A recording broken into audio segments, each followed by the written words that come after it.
మాట్లాడానికి మహిమ కలుగును గాక. మీ జ్ఞాపక శక్తి ఎంత ఉందో ఒక్కసారి పరీక్షించాలని చెప్పి అనుకుంటున్నాను. రెడీయేనా? ఈ నెలకి దేవుని మనతో 1వ తారీఖు మాట్లాడిన మాట ఏమిటో ఎవరికైనా గుర్తుందా?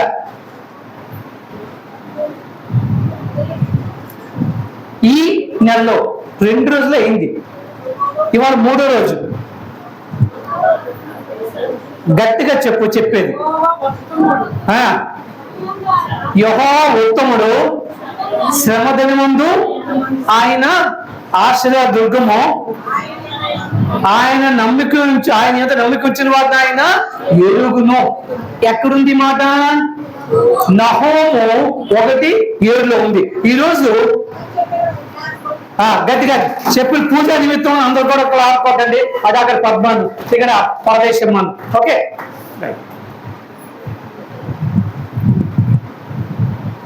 ఈరోజు ఆ వాక్యాన్ని కొద్దిగా మనం ధ్యానించుకుందాం. ఎందుకు ఆ వాక్యం ఆ రీతిగా దేవుడు మనకు అనుగ్రహించారు? నహూము 1వ అధ్యాయము 7వ వచనం నేను చెబుతాను, మరలా జాగ్రత్త వినండి. యెహోవా ఉత్తముడు, శ్రమ దినమందు ఆయన ఆశ్రయ దుర్గము, తన యందు నమ్మిక ఉంచు వారిని ఆయన ఎరుగును. స్పష్టమైన మాటలు చెప్పబడుతుంది. 1, ఆయన ఉత్తముడు. 2, మనకి శ్రమ కలుగునప్పుడు మనం పరిగెత్తవలసిన ఆశ్రయ దుర్గము ఆయనే. అంతేకాదు, ఎవరు ఆయన యందు నమ్మిక ఉంచి ఉన్నారో ఆయనకి తెలుసు. ఈ మాటలు చెప్పబడతాయి. దీనికి అనుబంధమైన మరికొన్ని మాటలు మనం చూసుకొని ఈరోజు ఈ వాక్యాన్ని మనం ధ్యానిద్దాం. 34వ కీర్తన 8వ మాట ఒక మాట రాయబడుతుంది. 34వ కీర్తన 8వ మాట, యెహోవా ఉత్తముడని రుచి చూసి తెలుసుకొనడి. ఎందుకంటే చాలమ్మా, ఏమన్నాడు? యెహోవా ఉత్తముడు అన్నారు. ఆ ఉత్తమత్వాన్ని మనం ఎలా తెలుసుకోవాలి? ఆ రుచి చూసి మనం తెలుసుకోవాలని చెప్పబడుతుంది. కాబట్టి యెహోవా ఉత్తముడని రుచి చూసి తెలుసుకొనడి అని కీర్తన గ్రంథము 34:8 వచనం చెప్పబడుతుంది. ఇకపోతే కీర్తన గ్రంథంలోని 91వ కీర్తనలో 2వ మాట మనం చూసుకున్నప్పుడు, యెహోవా నా ఆశ్రయ దుర్గము, నా కోట, నేను నమ్ముకోదగిన దేవుడు. మనం శ్రమ దినమందు ఎక్కడికి పరిగెత్తాలి? దేవుని ఆశ్రయించాలి అని చెప్పబడుతుంది. అందుకే కీర్తనకారుడు ఉంటాడు, యెహోవా నా ఆశ్రయ దుర్గము అని చెప్పి ఆయన చెబుతూ ఉన్నారు. అయితే బాగుంది ఈ 2 కూడా. ఇక 3వ మాట తర్వాత మాట ఏమిటి అని ఆలోచించినప్పుడు, సామెతల గ్రంథము 3వ అధ్యాయము 5వ మాటని మనం చూసుకుందామా? సామెతల గ్రంథము 3వ అధ్యాయము 5వ మాట, నీ స్వబుద్ధిని ఆధారము చేసుకొనక నీ పూర్ణ హృదయముతో యెహోవా యందు నమ్మిక ఉంచుము. చేయవలసిన పని అర్థమైందా? మన సొంత బుద్ధి ఆలోచించి అటు ఇటు పరిగెట్టడం కాదు, దేవుని మీద పూర్ణ హృదయంతో నమ్మిక ఉంచాలి అని చెప్పి చెప్పబడుతుంది. ఈరోజు ఆ యొక్క దేవుడు ఈ నెలకిచ్చిన ఆ వాగ్దానానికి సరైన కొన్ని మాటలు ఈరోజు మనం చూసుకున్నాం. కాబట్టి ఈ వాగ్దానంలో ఉన్నటువంటి రహస్యం ఏమిటి? ఈ వాగ్దానము ఎందుకు ఇవ్వబడింది? ఎవరికి ఇవ్వబడింది? ఏ పరిస్థితుల్లో ఇవ్వబడింది? ఆ పరిస్థితికి మన పరిస్థితికి ఏమిటి సంబంధ బాంధవ్యాలు అన్న విషయాన్ని మనం ఒకసారి బేరీజ్ వేసుకొని చూసుకున్నట్లయితే కొన్ని విషయాలు మనకి కనబడుతూ ఉంటాయి. ఆ విషయాల్ని మనం చూసుకుంటూ ఉంటాం. నహూము అనే పుస్తకంలో ఈ యొక్క మాట రాయబడుతుంది. నహూము ఎవరు అంటే ఆయన ఒక ప్రవక్త. దేవుడు నహూము ద్వారా నినివే పట్టణానికి ఒక ప్రవచనాన్ని అందించమని రాసినటువంటి ఈ మాట. కాబట్టి ఈ యొక్క ప్రవచన మాటలో ఇవ్వబడినటువంటి ఈ మాటలు ఈరోజు మనం ధ్యానించుకున్నప్పుడు ఏ సందర్భంలో ఇవ్వబడ్డాయి, ఎందుకు ఇవ్వబడ్డాయి, అయితే వాటికి మనకి ఉన్న సంబంధ బాంధవ్యం ఏమిటి అనే విషయాన్ని మనం చూసుకుంటే ఇక్కడ చాలా స్పష్టమైన విషయాలు కనబడుతుంది. మొట్టమొదటిగా నహూము అనే మాటకి అర్థం ఏంటంటే ఆదరణ, కంఫర్టర్. ఏంటి ఆయనకి పేరు నహూము అనే పేరుకి అర్థం ఏంటంటే ఆదరణ. దేవుడు ఆయన ద్వారా ఆదరణ మాటని ప్రవచనముగా అక్కడ నినివే పట్టణస్థులకి ఇచ్చిన ఈ మాటలు మనం చూస్తూ ఉన్నాం. నినివే పట్టణానికే ఎందుకు ఇచ్చారు అనే విషయాన్ని ఒకసారి చూసుకుంటే, దేవుడు తన యొక్క కృప ద్వారా నినివే పట్టణం మీద తన యొక్క ప్రత్యేక శ్రద్ధ ఏ రీతిగా వహించాడు అనే విషయాలు మనకి కనబడుతున్నాయి. ఎందుకు నినివే పట్టణము అని నేను గట్టిగా బలంగా 2-3 సార్లు చెబుతున్నాను అంటే, దేవుడు దయామయుడు. ఎవరు? దేవుడు కరుణామయుడు, దేవుడు ప్రేమామయుడు. ఇవన్నీ కూడా మనం వింటూనే ఉన్నాగా. ఆ ప్రేమ, ఆ దయ, ఆ కరుణ ఆయన ఏ రీతిగా వ్యక్తీకరించారు అనే విషయాన్ని మనం ఆలోచన చేసుకుంటే, ఈ నినివే పట్టణానికి దేవుడు 2 ఛాన్సెస్ ఇచ్చారు. 2 ఛాన్సెస్ ఎందుకు ఇచ్చారంటే, నినివే పట్టణము దేవుని దృష్టికి చెడుతనంలో నిండిపోయి చెడు మార్గంలో వెళ్తూ దేవునికి హేయకరమైన కార్యాలు చేస్తూ దేవునికి అయిష్టమైన పద్ధతిలో ఉంటున్నప్పుడు కూడా ఆయన సహిస్తూ భరిస్తూ వారు నశించిపోకూడదు అనే ప్రేమతో ఆయన ఈ యొక్క సందేశాన్ని పంపించాడు. మనం చూసాం యోనా గ్రంథంలో యోనాని ఏ పట్టణానికి వెళ్ళమన్నాడు? నినివే పట్టణానికే. ఎందుకు? నినివే పట్టణము దేవుని దృష్టికి చెడిపోయి ఉంది. ఆ సమయంలో కూడా దేవుడు ప్రవక్త అయిన యోనాని నినివే పట్టణానికి వెళ్ళి, అదిగో వారి దుష్టత్వం ఏమిటో వారికి తెలిసి, ఒకవేళ వారు మారు మనసు పొందితే వాటిని నేను క్షమిస్తాను, ఈ యొక్క వర్తమానాన్ని వారికి అందించు అని చెప్పడం జరిగింది. ఇది రమారమి 720 BCలో, అంటే బిఫోర్ క్రైస్ట్, అంటే క్రీస్తు పూర్వము 720 సంవత్సరం. ఆ యొక్క సమయంలో ఆయన మొదటిసారి ఆ యొక్క నినివే పట్టణానికి ఈ యొక్క యోనా ద్వారా తన యొక్క ప్రేమ సందేశాన్ని, తన కృప సందేశాన్ని, లేదంటే తన దీర్ఘ శాంతానికి సంబంధించిన సందేశాన్ని పంపించాడు. అప్పుడు వారు రాజుతో సహా పశుపక్షాదులతో సహా దేవుని మాటని లోబడి ఉపవాసం ఉండి పశ్చాత్తపడి దేవుని కృపని పొందుకున్నారు. వారు దేవుని యొక్క ఉగ్రత నుండి తప్పించుకున్నారు.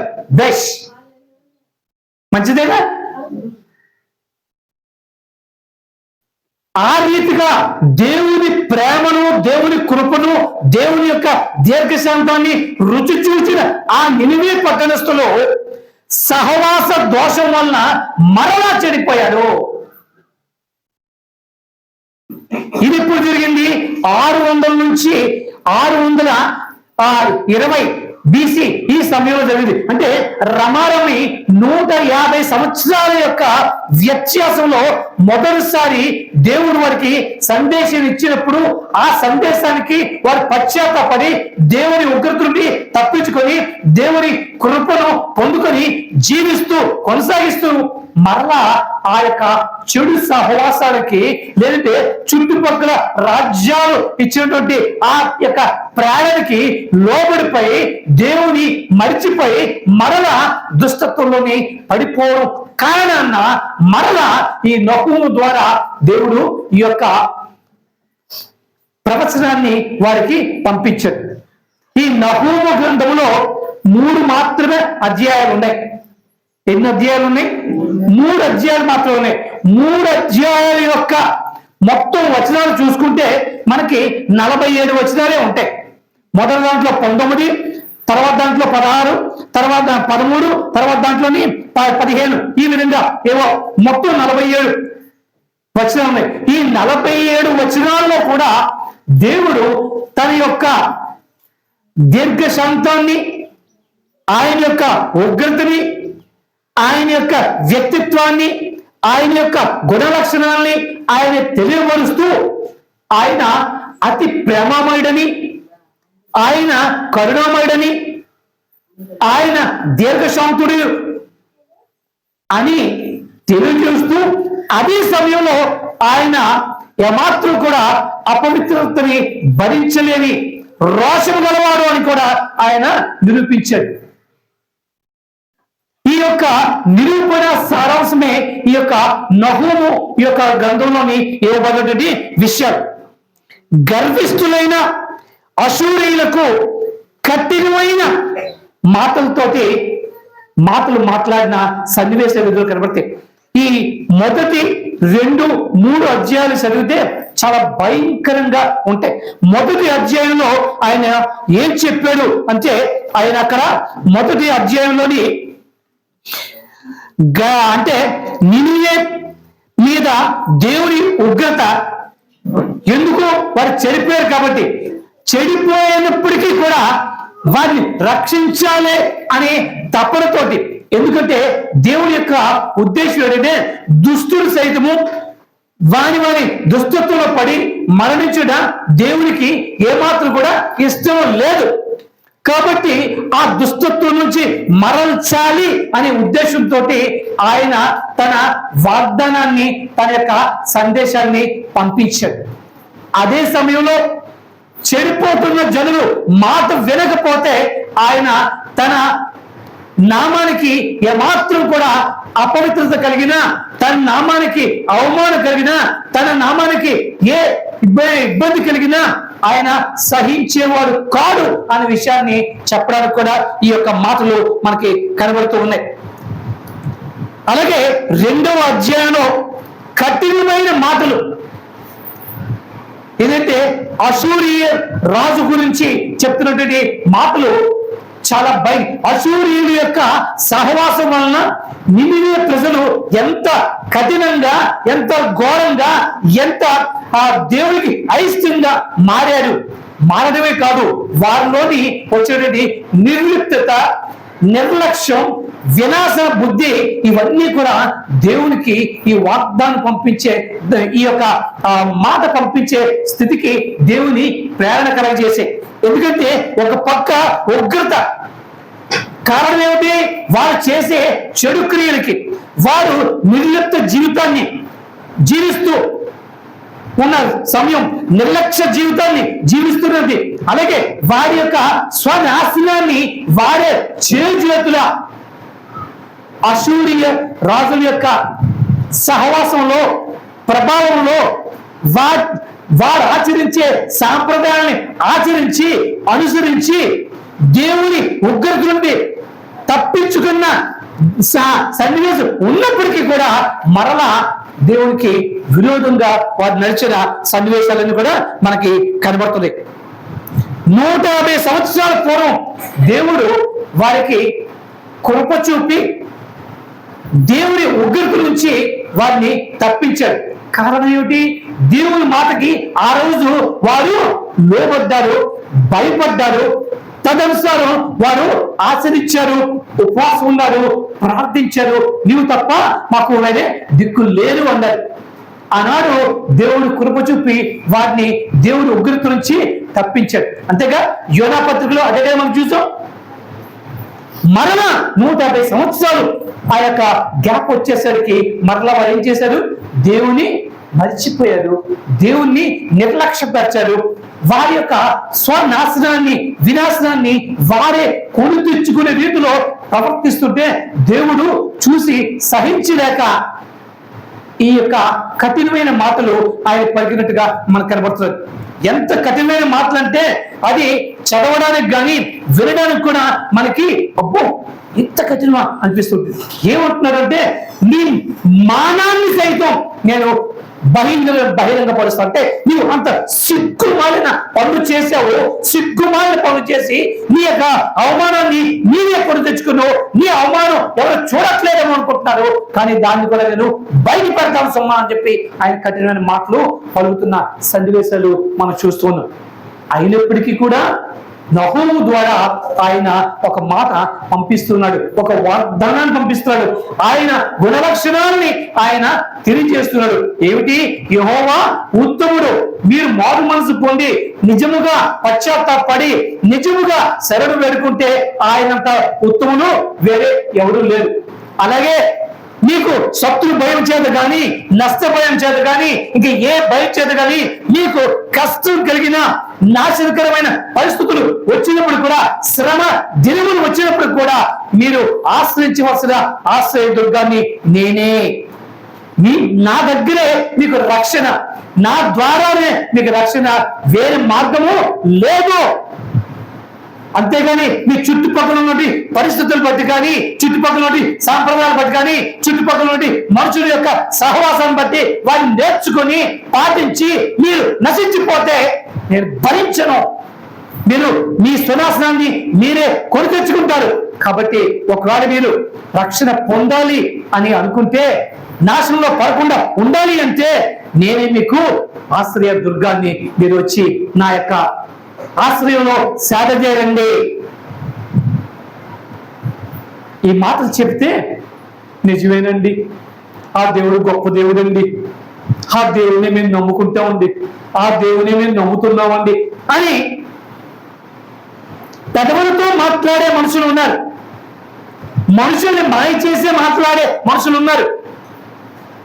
కానీ నువ్వు నమ్ముతున్నావా, నమ్మట్లేదా, ఎలా నీ నమ్మిక ఉంది అనేది ఎరిగిన వాడు ఎవరు? ఆయనే. ఆయన ఎందు నమ్మిక ఉంచు వారిని ఆయన ఎరుగును. నీ నమ్మిక ఎలా ఉందో ఆయనకి బాగా తెలుసు. నిన్ను నువ్వు మోసపోసుకోవచ్చు, ఇతరులను మోసపరచవచ్చు, సమస్తాన్ని మోసపరచవచ్చు, కానీ దేవుణ్ణి మోసపరచలేమే. కారణం ఏమిటి? ఆయన హృదయాంతరంగాలు ఎరిగినవాడు. ఆయన హృదయాంతరంగాలు ఎరిగినవాడు. కాబట్టి ఈ 2వ అధ్యాయంలో ఆయన ఏం చెప్తున్నాడు అంటే, ఈ కలుషితమైనటువంటి ఈ యొక్క అశూరియుల సహవాసంలో చెడిపోయిన ఈ నినివే ప్రజల యొక్క దుష్టత్వాన్ని వేలెత్తి చూపిస్తున్నాడు. ఎందుకు వేలెత్తి చూపిస్తున్నాడు? తప్పులున్నవారు చెప్పండి, తమ తప్పులే అడగరు, అంతేగా? తప్పు చేస్తూ ఉంటారు. మనం ఎవరిని అడిగితే అబ్బే నేనే తప్పు చేయలేదు, అబ్బే నేను ఏ పాపము ఎరగను అని చెప్పే స్వభావం గలవారు మనుషులు, అవునా కాదు? కానీ ఇక్కడ ఏమంటారైనా, నీ యొక్క పతనాన్ని, నీ యొక్క తిరుగుబాటుని, నీ యొక్క అవిశ్వాసాన్ని, నీ యొక్క సమస్తాన్ని కూడా నేను వేరెత్తి చూపిస్తాను. నువ్వు చేసిన హేయ క్రియలు.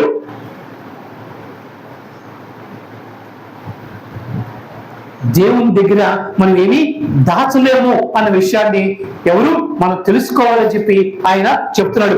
అందుకే అంటాడు, అశూరియుల పాలనలో వారు చేసిన దుష్కార్యాలన్నీ కూడా ఆయన జ్ఞాపకం చేసుకుని, అలాగే తన ప్రజలు నశించిపోకూడదు అనే ప్రేమ వాత్సల్యంతోటి ఈ వాగ్దానాన్ని ఇచ్చిన సన్నివేశం. మనం ఏదో అనుకుంటున్నాం, ఆషామాషిగా ఈ నెలలో మనకు వాగ్దానం ఇచ్చేశాడు, అయిపోయింది అనుకోదు. దీనికి చరిత్ర ఉంది. అయితే ఆ చరిత్రలో మనకేంటి సంబంధం అనుకోవచ్చు. ఆనాడు వారి యొక్క పరిస్థితి, ఈ రోజు మన పరిస్థితి సేమ్ టు సేమ్, అంతేనా? దేవుని యొక్క ప్రేమని, క్షమని, దీర్ఘశాంతాన్ని అనుభవిస్తూనే మన చెడుని వెడవకుండా, చెడులోనే కొనసాగుతూ, చెడునే ఆస్వాదిస్తూ, చెడుని అనుసరిస్తూ, ఆ చెడు మార్గంలో వెళుతూ నన్ను ఎవరు చూడలేదు అనుకునే భ్రమలో పడిపోయి దేవునికి అసహ్యంగా మారే ప్రస్తుత పరిస్థితిలో నీవు నేను మనందరం కూడా ఉన్నాం. క్రైస్తవులు అని పెద్ద చెప్పుకుంటే దాంట్లో వాళ్ళకి పెద్ద ఇదేం లేదు. క్రైస్తవులు అని చెప్పుకోవడంలో కాదు, క్రీస్తుని అనుసరించడంలో ఉంటుంది క్రైస్తవత్వం. పేరు పెట్టుకున్నది మాత్రాన, గుండెలో పాడుకున్నది మాత్రాన రక్షణ కలగదు. దాన్ని ఏం చేయాలి? కాపాడుకోవాలి.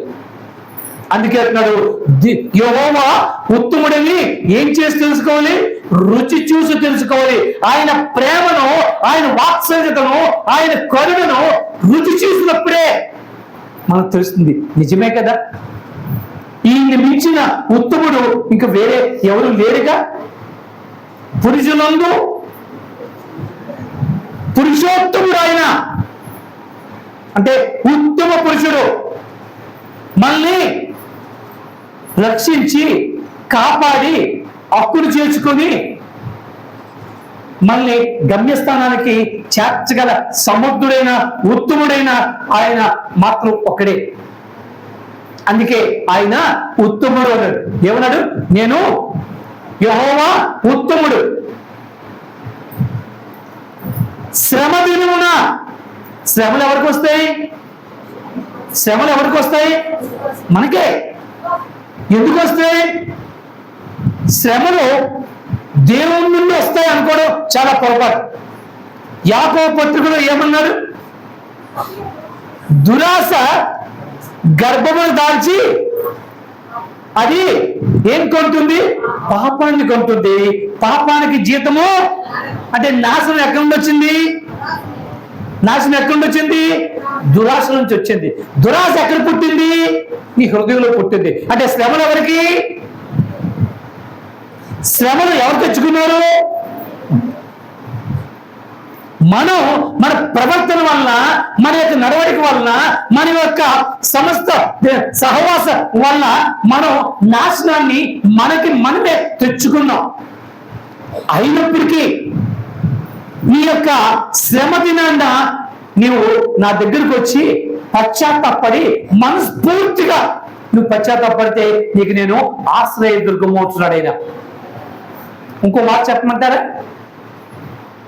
ఆయనకి ప్రార్థన చేసేవారు ప్రార్థన ఆయన వింటారు. విన్నాగా, మనకేం కష్టం వచ్చినా ఏం చేసినా మనం ఏమంటూ ఉంటాం? ప్రార్థన చేద్దామండి, అవునా? కానీ దేవుడు ఒక మాట అంటున్నాడు, నిజముగా మొర్రపెట్టు వారికి. ఎలా మొర్రపెట్టు వారికి అంటే ఇక్కడ ఏమిటి? మొర్రపెట్టా కూడా రెండు రకాలు ఉన్నాయి. అనుమానంతో, సందేహంతో మొర్రపెట్టడం అవుతుంది. ప్రార్థన చేయమన్నారు కదా, చేసేద్దాం, ఒకవేళ అయితే అవుతుంది, అవునా? ఈ రీతిగా ప్రార్థన చేసేవాళ్ళు ఉన్నారు. లేదా నిజముగా లోకంలో సామెత ఉంది, ఏంటుంది? దిక్కు లేని వారికి, అవునా? అటువంటి వారు ఎలా మొరపెడతారు? ఇంకా అంటే వారు మరి ఇంకా కుమ్మరించేసి, అంటే ఏ దాపరకం లేకుండా వారి హృదయాన్ని నిజముగా, అంటే వారికి మరో మార్గం లేదు, అందుకే నిజముగా మొరపెట్టి వారికి ఆయన సమీపస్తుడు. అందుకే నమ్మిన వారిని ఆయన ఎరుగును. కీర్తనకారుడు 91వ కీర్తనలో అంటాడు, వారు నా నామమును ఎరిగిన వారు కనబట్టి నేను వారిని గణపరుస్తాను. ఎవరు చూస్తున్నారు అన్నమాట? దేవుడు అంటున్నాడు. ఎవరిని? మన గురించి. వారు నా నామమును ఎరిగిన వారు కాబట్టి. ఎరుగుట అన్న మాటకి చాలా లోతైన అర్థం ఉంది. ఎరుగుట వేరు, తెలుసుకొనుట వేరు. తెలుసుకోవడం అంటే పై తెలుసుకోవడం, ఎరగడం అంటే లోతైనది. ఏమండి, మీకు చంద్రబాబు నాయుడు తెలుసా? నాకు తెలుసు, చంద్రబాబు నాయుడు తెలుసండి, అవునా కాదు? ఈ తెలియడం వేరు. ఆయన యొక్క స్వభావ లక్షణాలతో, ఆయన యొక్క బలహీన బలాలతో సమస్తాన్ని కూడా తెలుసుకోవడం, అది ఎరిగి ఉంటాడు. మన దేవుడు ఏమై ఉన్నాడో,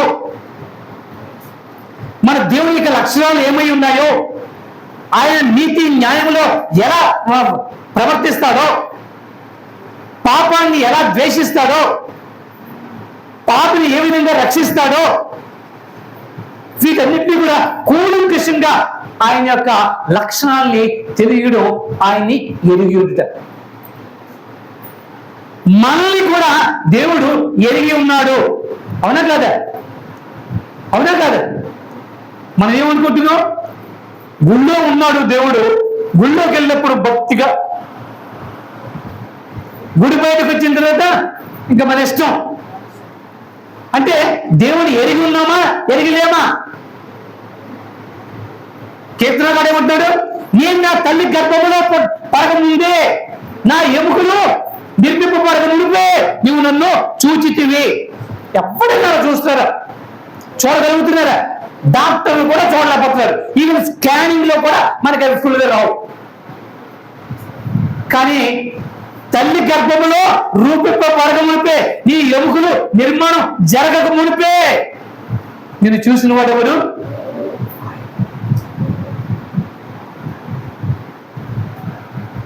ఆయన మనల్ని ఎరిగినవాడు. అందుకే మన నడక, మన ప్రవర్తన, మన ఆలోచన, మన మాట, మన స్వభావము సమస్తాన్ని కూడా క్షుణ్ణంగా ఎరిగినవాడు దేవుడు. కాబట్టి మనం ఏ రీతిగా ఆయన మీద నమ్మిక ఉంచామో ఆ నమ్మకాన్ని కూడా ఆయన ఎరిగినవాడు. మనల్ని మనం మోసం చేసుకోవచ్చు. నేను నా దేవుని నమ్మానండి, అందుకే నిన్ను తప్ప నేను ఎవరిని నమ్మానయ్యా అని పాడుతూ ఉంటాం. నిన్ను తప్ప ఏట పాట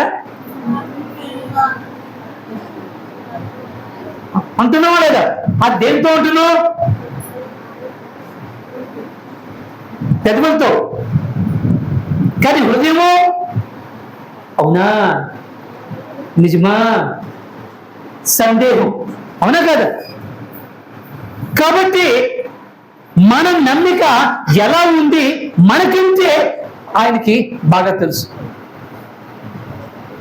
ఈరోజు మన ప్రవర్తనలు, మన ఆలోచనలు, మన కదలికలు, మన నడవడికలు ఈ రీతిగా లేవా? ఆ రోజు ఆ యొక్క నినివే పట్టణస్థుల ఘోరమైనది పరిస్థితి, ఘోరమైన ప్రవర్తన అని మనం ఈ 1, 2, 3 అధ్యాయాలు మనం చదువుకుంటున్నప్పుడు మనకి తెలుస్తుంది. అబ్బా ఎంత భయంకరంగా, నిజమే కదా అని మనం అనుకుంటున్నాం. ఒక్కసారి దాన్ని మన జీవితానికి ఆపాదించుకుంటే మన ప్రవర్తిస్తున్న తీరు ఎలా ఉంటున్నది ఒకసారి ఆలోచించేయండి. చాలా ఎక్కువ. కాబట్టి దేవుడు అంత దుర్మార్గుడైన, అంత సహవాసానికి లోబడిపోయి వారి యొక్క ప్రవర్తన గుణాన్ని మార్చుకున్న వారైన నినివే పట్టణస్థులకి 2వ ఛాన్స్ ని దేవుడు ఇచ్చాడు. ఏ ఛాన్స్? 2వ ఛాన్స్. దేవుడు మీకు నాకు కూడా మరల ఛాన్స్ ఇస్తూనే ఉన్నాడు. ఎందుకు? దేనికి? నా జనులు నా మాట విని అట్లా ఎంత మేలు అన్నాడు కదా. ఇజ్రాయేలీలు అయ్యో ఈ జనులు నా మాట, ఇజ్రాయేలు నా మాట విన్నా ఎంత మేలు. ఏమిటో మేలు? ఆయన్ని ఆశ్రయించి ఆయన సంరక్షణలో, ఆయన నేరలో దాగోవడం మేలు కదా. అలా రావాలి అని చెప్పి ఆయన ఆశిస్తూ ఉన్నాడు. ఆ స్థితినే పునర్నిర్మించడానికే ఆయన తన కుమారుణ్ణి ఈ లోకానికి పంపించాడు. మన యొక్క ఆ స్థితిని మరలా మార్చి మనందరూ కూడా ఆయనతోటి సహవాసులై ఆయన్ని స్తుతిస్తూ, ఆయన్ని గణపరుస్తూ, ఆయన్ని మహింపరుస్తూ నిత్యము ఆయనతో ఉండాలన్న ఆశతో ఆయన మనల్ని క్షమిస్తూ, ఆదరిస్తూ, బోధిస్తూ, ఉపదేశిస్తూ, అవసరమైతే దండిస్తూ మనల్ని ఆయన దగ్గరికి చేర్చుకుంటూ ఉన్నాడు. ఇంత ప్రేమ గల దేవుణ్ణి మనం దుఃఖపరుస్తున్నామే? లేదు, నా జీవితంలో నా వలన ఏనాడు కూడా దేవుని నేను దుఃఖపరచలేదు అని ఒక్కరు అన్నవాళ్ళు చేతులు ఎత్తారు దయచేసి.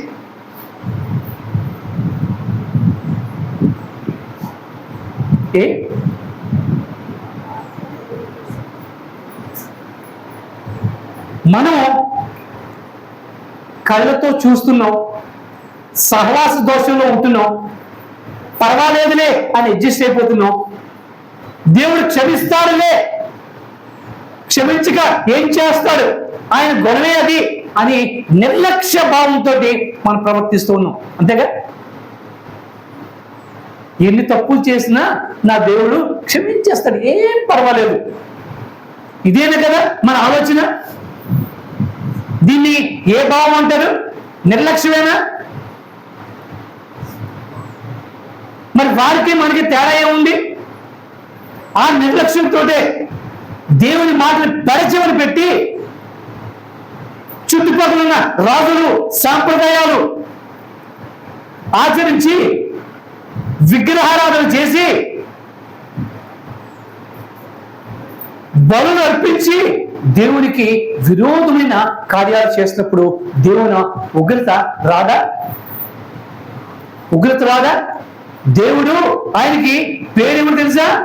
ఆయన పౌరుషం గలవాడు, రోషం గలవాడు. దేనికి? ఆయన నామానికి ఏమాత్రం కూడా అపవిత్రత, అవమానం కలిగిన ఆయన సహించేవాడు కాదు. తన మహిమను వేరొకరికి ఇచ్చేవాడు కాడు.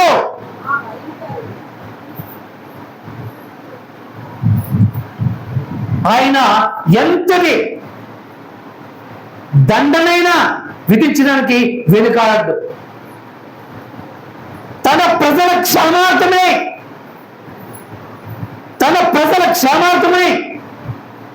తన కుమారుడికే శిక్ష పడినప్పుడు సహించి ఊరుకున్నాడే. ఏకైక కుమారుడికి ఏ ఒక్కరైనా ఆ విధంగా ఊరుకోగలరా?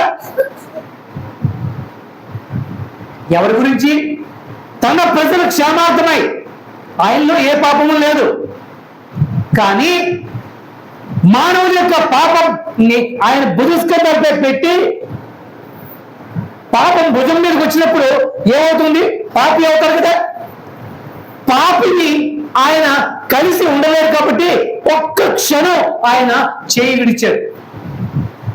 ఆ ఒక్క క్షణం చేయి విడడానికే విడిచిపెట్టిన ఆ యొక్క ఎడబాటుని భరించడానికి యేసయ్య వెంటనే ఏమన్నాడు? లమా లమా సబాక్తాని, దేవా దేవా నీవెందుకు నా చెయ్యి విడిచావు? దేవుడి యొక్క క్షణం చేయి విడిచిన మనం ఏమైపోతామో మనకు తెలియదు. అవునా కాదు? అలాంటిది నిర్లక్ష్య భావంతో క్షమావాడు కదా, ప్రేమవాడు కదా, నన్ను కాకపోతే ఇంకెవరిని క్షమిస్తాడు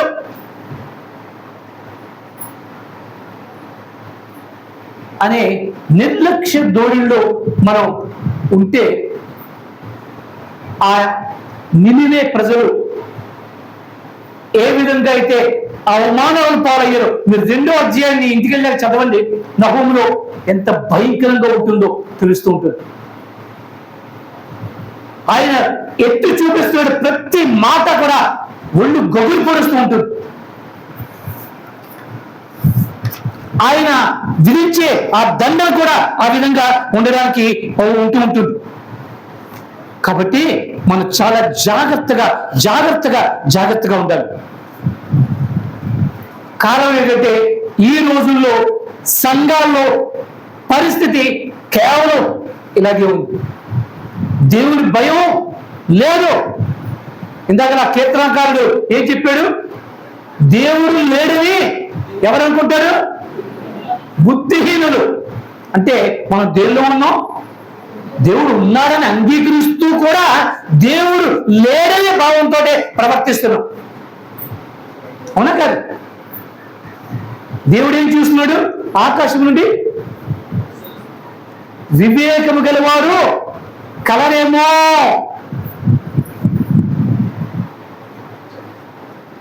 కనబడ్డారా? దేవుడు చూసి కనబడ్డారా? కనబడ్డారా? ఒక్కడునూ లేడు. ఈరోజు మన పరిస్థితి అదేగా.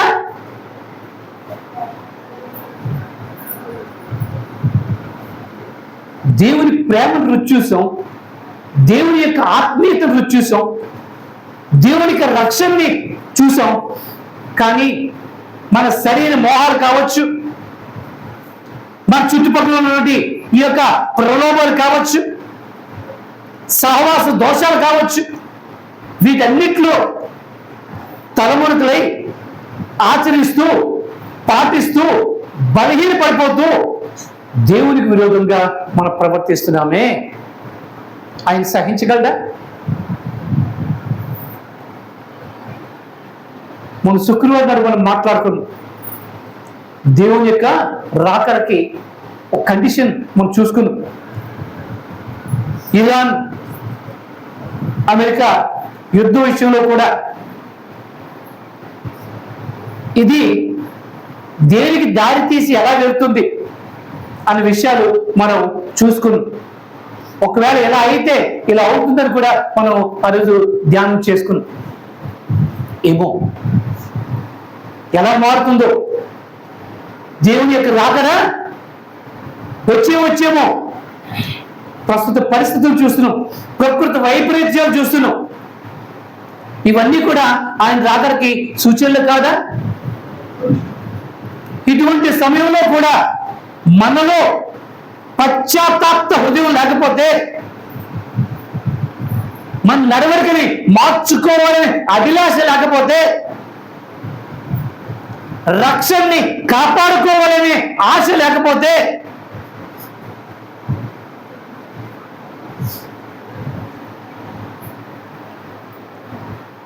అపోస్తలుడైన పౌలు కొరింథీయులకు రాసిన పత్రిక 15వ అధ్యాయంలో చివరి మాటలో ఏమంటున్నాడు? ఈ జీవితం మట్టుకే మీ విశ్వాసం అయితే మీ అంటే దౌర్భాగ్యులు ఇంకొకరు లేరు.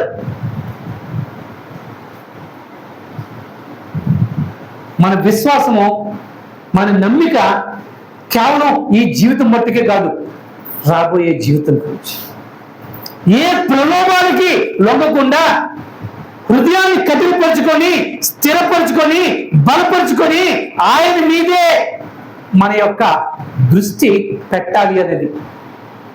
ఎందుకంటే ఈ సృష్టిలో ఉన్నవన్నీ కూడా గతించిపోయే సమయం వస్తున్నది, తీసివేయబడే సమయం వస్తున్నది. దేవుడు తన ప్రజల్ని తనతో ఉంచుకోవాలని చెప్పి ఆశపడుతున్నాడు. ఆ ఆశలో భాగమే ఈ నినివే పట్టణానికి ఆయన ఇచ్చినటువంటి సందేశం. వారు భ్రష్టత్వంలో ఉన్న ఆ పరిస్థితి ఈరోజు అంతలా కాకపోయినా అంతకంటే ఘోరంగా ఉన్న పరిస్థితిలో మనం ఉన్నాం. విశ్వాసులు అని పేరు కలిగి, విశ్వాసులను పేరు పెట్టుకొని ఈ రోజుల్లో చాలా మంది సేవకులే కావచ్చు, విశ్వాసులే కావచ్చు, వారిని వారు మోసం చేసుకుంటారు. మేము దేవునితో ఉన్నాం, దేవునితో మాట్లాడుతున్నాం, దేవునిలోనే ఉన్నాం, దేవుని సహవాసంలో ఉన్నాం అనుకుంటూనే ఉన్నాం. కానీ మన ప్రవర్తనలు అన్ని కూడా అపవాది యొక్క గైడెన్స్ లోనే వెళ్తున్నాయి. అవునంటారా కాదంటారు? అపవాది యొక్క డైరెక్షన్ లోనే వెళ్తున్నాయి. అంటే మనం ఎవరి చేతిలో కీలుబొమ్మను? అవునా కాదు? పేరుకు క్రైస్తవులు, కార్యాలు పొంతన లేని నడవడిక, వేషధారణ స్వభావం.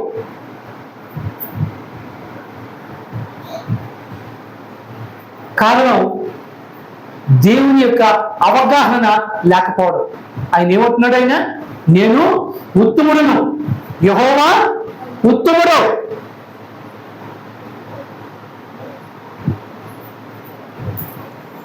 శ్రమ దినమున ఆయన ఆశ్రయుడు.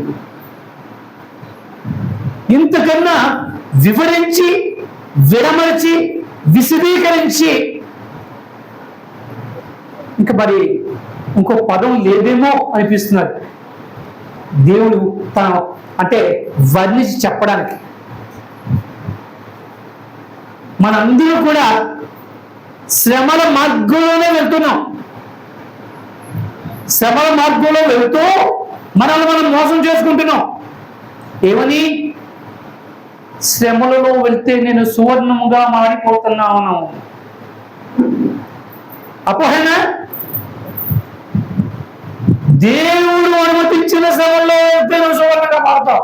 నీతో నువ్వు తెచ్చుకున్న శ్రమల్లో వెళ్తే మసి అయిపోతావు. సువర్ణం మారు దేవుడు. నిజమా కాదా? మన శ్రమలు మనల్ని శ్రమలో పరీక్షించి అంతటి గొప్పవారం అయిపోయేవాడు. ఒక్కసారి మన స్థితి మనం ఆలోచన చేసుకుందాం. ఏ స్థితిలో ఉన్నాం? దేవుడు ఇంతకన్నా విపులంగా ఆయన చెప్పగలదా? చెప్పండి. డైరెక్ట్గా వచ్చి నీతో నాతో మాట్లాడి చేయి పట్టి అందులోంచి లాగ్గలడా?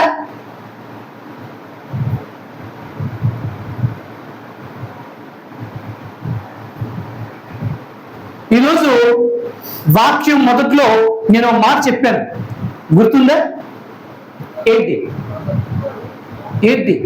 స్వార్థంతో అడగండి అని. ఏమిటి స్వార్థంతో అడగమన్నాను? ప్రభువా నాతోనే మాట్లాడు. ఎవరితోటి? నాతోనే. ఎందుకంటే ఇది వ్యక్తిగత జీవితం. నిన్ను నీ పక్కవారు రక్షించలేరు, నీ కుటుంబీకులు రక్షించలేరు, ఏ ఒక్కరు రక్షించలేరు. రక్షించగలిగేది ఆయన మాత్రమే. కాబట్టి ఆయన ఎవరు? ఉత్తముడు, రక్షించగల సమర్థుడు, నీ మొరలు ఆలకించగల జ్ఞాని అయిన దేవుడు. నిన్ను ఆయన మాత్రమే సేద తీర్చగలవాడు. ఈ లోకంలో ఏ ఒక్కరు కూడా నీ బాధను అర్థం చేసుకుని నీ మనసుకి శాంతిని ఇవ్వగలిగిన వాడు ఈ లోకంలో ఎవరూ లేరు. అందుకే శరణన్న వారిని ఆయన త్రోసివేసే దేవుడు కాదు. ఆయన ఏంటి? శరణు అని నిజముగా ఆయన సముఖానికి వెళ్ళి ఆయన పాదాలు పట్టుకొని కన్నీరుతో ఆయన పాదాలు కడిగితే ఆయన నిన్ను నీ గత జీవితం నచ్చలేదు అని చెప్పి తోసివేసేవాడు కాదు. నిన్ను శుద్ధీకరించి హక్కులు చేర్చుకునే ఆదర్శ పురుషుడు. అందుకే ఉత్తముడు అన్నారు ఆయన. ఆయన దగ్గరికి ఎప్పుడు వెళ్ళాలి మనం? సంతోషంగా ఉంటే ఎవరు చెప్పక్కర్లే, హల్లెలూయా పాటలు పాడుకుని వచ్చేస్తారు. అవునా కాదు? ఇక్కడికి వచ్చి టక టక టక సాక్ష్యాలు కూడా చెప్తారు. కానీ శ్రమ దినాల్లో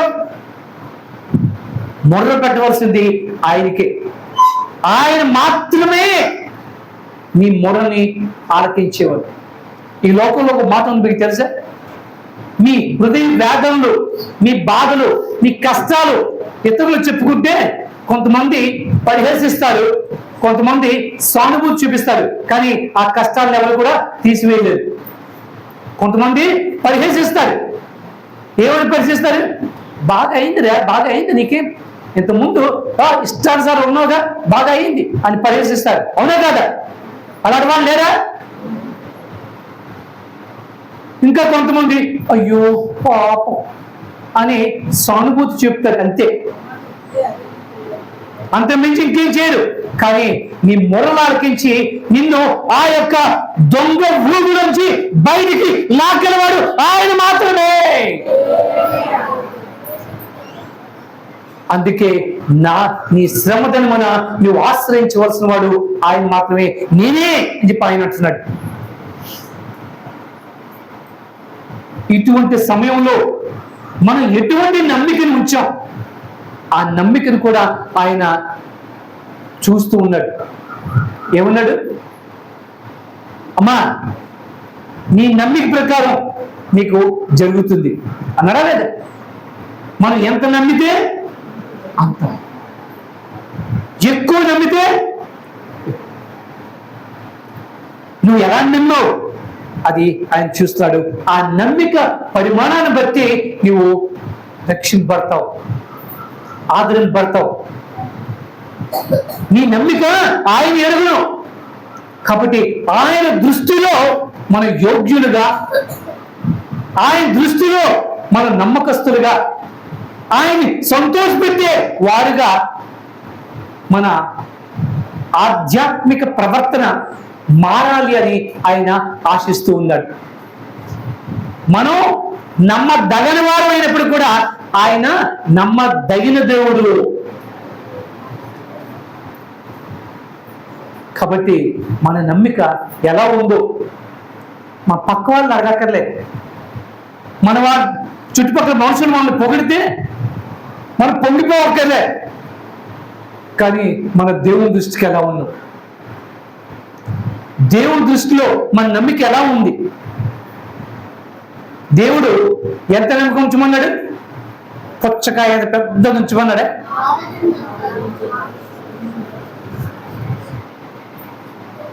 ఎంత ఉంచమన్నాడు? ఆవగించి ఎలా ఉంటుంది? చిన్నగా ఉంటుంది, నే కాదల్లే. పరిపూర్ణముగా నువ్వు ఎంత విశ్వాసం పెట్టినా పరిపూర్ణ విశ్వాసం పెట్టు. అంటే సందేహము లేని విశ్వాసం. దీనికి ఒక మాట యేసు ప్రభు ఏం చెప్పాడు? ఇలా వెళ్తూ ఉంటే మీరు సందేహం లేకుండా ఈ కొండని సముద్రంలో పడు అంటే పడుతుంది అన్నాడు. దాని ముందు ఏం చెప్పాడు? ఏమి లేకుండా, ఏమి లేకుండా, సందేహం లేకుండా అంటే దాని మాటకు అర్థమేంటి? పరిపూర్ణ విశ్వాసంతో. ఇది నా శక్తి చేత కాదు, ఇది నా దేవుని యొక్క శక్తి మీద ఆయన ఆధారపడి ప్రతి విషయంలో నేనేమై ఉన్నానో అపోస్తలుడు పౌలు ఏమంటున్నాడు? నీ కృప వల్లనేనయ్యా. అంటే ఎంత ఆయన్ని నమ్మాడు. కానీ ఈ రోజున మనం చెడు జరిగితే, నష్టం జరిగితే వెంటనే దేవుడు మా మీద కృప చూపలేదు. అవునే?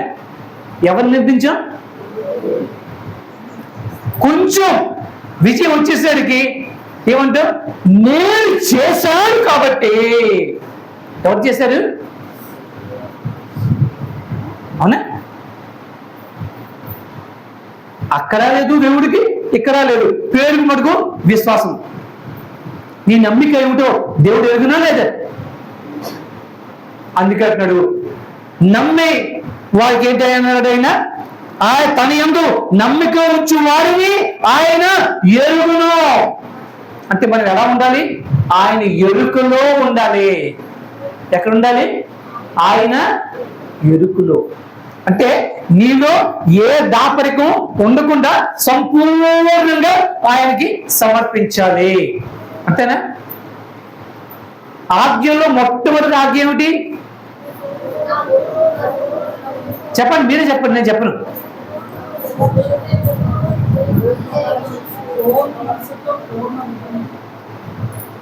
అన్నిటికీ పూర్ణమే అన్నారు కదా, అన్నాడా లేదు?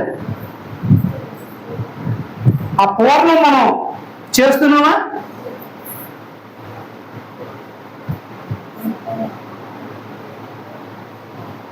కాబట్టి ఈ సమయంలో దేవుడు మనతో మాట్లాడుతున్నాడు. నేను ఉత్తముడిని కనుక, ఆశ్రయ దుర్గాన్ని కనుక, మీ నమ్మిక ఏమిటో నాకు తెలుసు కాబట్టి మీ జీవితాల్ని ఒక్కసారి మలుచుకోండి, సమర్పించుకోండి, దేవునికి అంగీకారయోగ్యంగా ఉండండి. మీరు నష్టంలో, కష్టంలో, ఇబ్బందుల్లో పడొద్దు. దేవుని ఉగ్రతకు మీరు ఏమాత్రం కూడా బలి కావద్దు. నినివే పట్టణకి రెండోసారి ఈ వాగ్దానం చేసినప్పుడు కూడా వారి దుష్టత్వం నుంచి వారు మరలలేకపోయారు. వారిని సమూలంగా దేవుడు నాశనపరిచాడు. రేపు పొద్దున్న అటువంటి స్థితి మనకి రాకుండా ఉండాలని ఈ యొక్క నహుము ఈ యొక్క ఉదాహరణని మనకి దేవుడు ఇస్తూ మనకి మాట్లాడుతూ ఉన్నాడు. దేవుడు స్వేచ్ఛనిచ్చాడు. దేవుడు ఏమిచ్చాడు? బలవంతం చేసేవాడు కాదు. నీకు నీవుగా ఆయన యొక్క ఉత్తమత్వాన్ని తెలుసుకొని శరణు అని వేడుకుంటే ఆయన ఆదరిస్తాడు.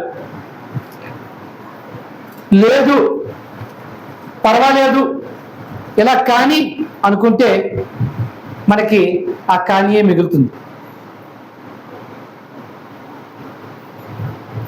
నినివే పట్టణానికి ఆయన ఇచ్చిన సందేశంలో సారం ఎవరు తెలుసా? ఆ నినివే పట్టణం రక్తము మడుగులో ఉండేదిగా, భయంకరంగా. అంటే వారి పాపాలు ఆ విధంగా ఉండేవి. కారణం వారి యొక్క అకృత్యాలు, బ్రూటల్ యాక్షన్స్, విక్టిమ్ అంత భయంకరమైనవి.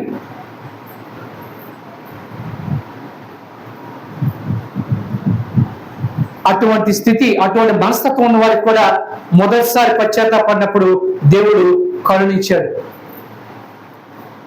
రెండోసారి దానికి వారు మారు మనసు పొందకపోతే ఆయన సమూల నాశనం పరిచాడు. ఈరోజు దేవుడు మనకి మొదటి ఛాన్స్ ఇచ్చాడు. మనందరం కూడా ఆయన్ని అంగీకరించాం, ఆయన దగ్గరికి వచ్చాం, ఆయన రక్షణ పొందుకున్నాం, ఆయనలో విశ్వసిస్తున్నాం, ఆయనలో నడుస్తున్నాం అని భ్రమపడుతున్నాం. రెండో ఛాన్స్ కూడా దేవుడు మనకి ఇస్తూ ఉన్నాడు. దీన్ని మనం సద్వినియోగపరచుకుంటామా? ఆనాడు రెండవసారి కూడా వారు పశ్చాత్తాపడి ఉంటే దేవుడు వారిని కరుణించేవాడే. కానీ వారి యొక్క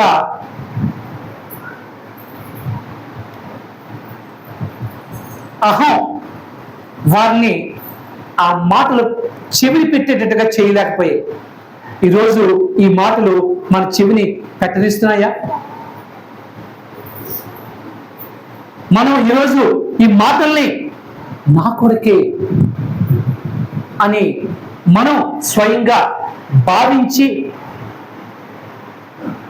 వాటిని మన హృదయంలో పెట్టుకుంటే దేవుడు మన స్థితిని మార్చగలడు. ఏం పాడుతావు? ఏమైనా చేయగలవు, కథ మొత్తం మార్చగలవు. గలడా? చేయగలడా? చేయగలడా? చేయగలడు అనుకున్న వారు గట్టిగా హాలను చెప్పండి. ఈ నమ్మికతోటి ఆయన సముఖానికి వెళ్దాం. మన స్థితి ఏదైనా, మన పరిస్థితి ఏదైనా, ఊపిలో కూరుకుపోయి ఇక ఊపిరి ఆగిపోతున్నది అనే సమయమైనా ఆయన లేవనెత్తగల సమర్థుడు. అయితే నువ్వు నిజముగా మొర్ర పెట్టాలి. కండిషన్ ఏంటి? కండిషన్ ఏంటి? నిజముగా మొర్ర పెట్టాలి. ఎంతమంది రెడీగా ఉన్నారు నిజంగా మొర్ర పెట్టడానికి? మీరు మీ దేవుడు. కమాన్, ఈ సమయంలో ఎవరికి వారు మీ హృదయాన్ని ఎలా కుమ్మరిస్తారో, కన్నీళ్ళతో కడుగుతారో, రోగంతో వినిపిస్తారో, ఏం చేస్తారో మీ ఇష్టం. దేవుని కృప మాత్రం మనకు రావాలి ప్రభువా అని వేడుకుందాం. ఒక విషయం మర్చిపోవద్దు, నిజముగా మొరపెట్టి వారికి ఆయన అతి సమీపముగా ఉండి ఆదరించి హక్కులు చేర్చుకునే దేవుడైన. ఆదరింపబడతావో తృణీకరింపబడతావో నీ చేతిలో ఉంది.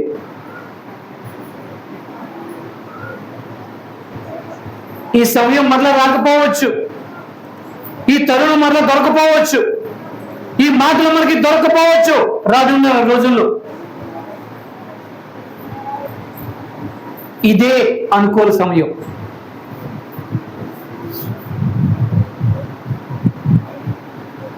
శరణు వేడుకునే సమయం, శరణు పొందుకునే సమయం, ఆదరింపబడే సమయం.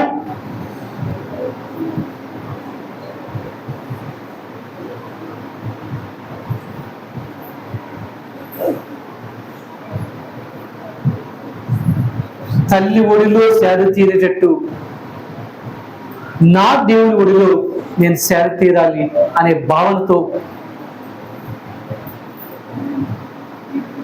పశ్చాత్తాపడదాం. నువ్వు నీ దేవుడే, ఇంకెవరితో వద్దు.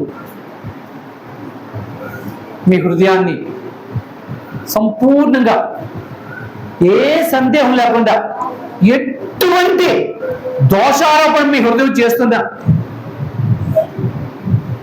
ఆయన సముఖంలో ఒప్పుకోండి, విడిచిపెట్టండి, కృప పొందండి.